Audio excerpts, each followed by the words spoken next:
પૂજારી ભલા તેથી માતાજી હામો આહુડું પડ્યું તમે માતાજી ધરીમડામાંથી અવાજ કરો કાય પૂજારી શું કામ આહુડું પડે છે મળી આજ મારો રોવાનો દી આવ્યો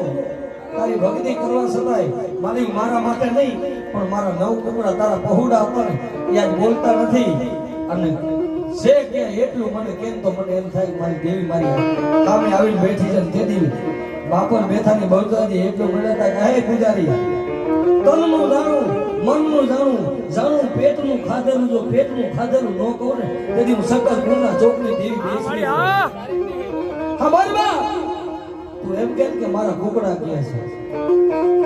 તો અમે મંગળા પઠાણનો દડકડક અને મારા 9 કુકડા 21 જણાએ ખાધા હું બેસરી આવું કહું છું અરે મારી આ મુસલમાનનો દીકરો તારા કુકડા ખાઈ ગયો તને કઈ ઓળતો નથી તેથી બોલી દે ખબર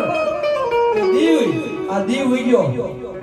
જીવતા કુકડા તો બોલે પણ મારો બેસરીનો ચારો કર્યો ને મારા પૂજારીનું આહુડું પડ્યું જા બીજો દી ઉગે બપોરનું ટાણું થઈ ગયેલું હોય એમ બીજો દી 24 કલાક થાય 4 વાગ્યાનું પરોડિયું ઉગે અને તારી નિંદરમાં હોઈ જા 4 વાગ્યાનું પરોડિયું થાય જીવતા કુકડા તો બોલે પણ એના એકવી પેરી તારે મારા કુકડા ખાધા ને બે બાજુ પાછું કાઢું અને જીવતા કુકડા તો બોલે પણ બીજો દી ઉગે 4 વાગે અને મરેલા કુકડા પેટમાં ન બોલાવું ને તેરી શંકર બોલા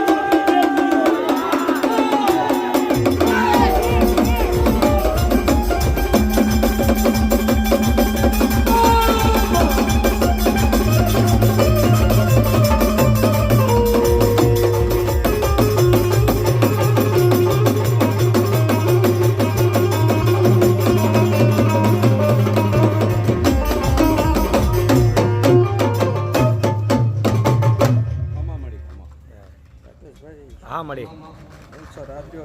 હા મળી આવા તો રખના અવસર નાખ્યા છે હા મળી પણ કઈક આ અવસરમાં કઈક મજા હા મળી કઈક રખ અલગ છે હા મળી અમાર બસ મળી રાકેશભાઈ હા મળી આ નવરાત્રીએ બે લાયા છો હા મળી પણ જો આવતી નવરાત્રીએ જો ફિંડર ના લાવું તો હા મળી હા આચો કહેવાય વાહ મળી વાહ 12 મહિના થવા દઉં ને રાકેશ હા મળી તમામ લાગણી જોગણી ઉપર છે હા મળી જેવી રેણી કેણી છે હા મળી એમાં તો ખોટ નહીં પડવા દે વાહ મળી વાહ બસ તને મળી પાણી આવજો પાણી આપો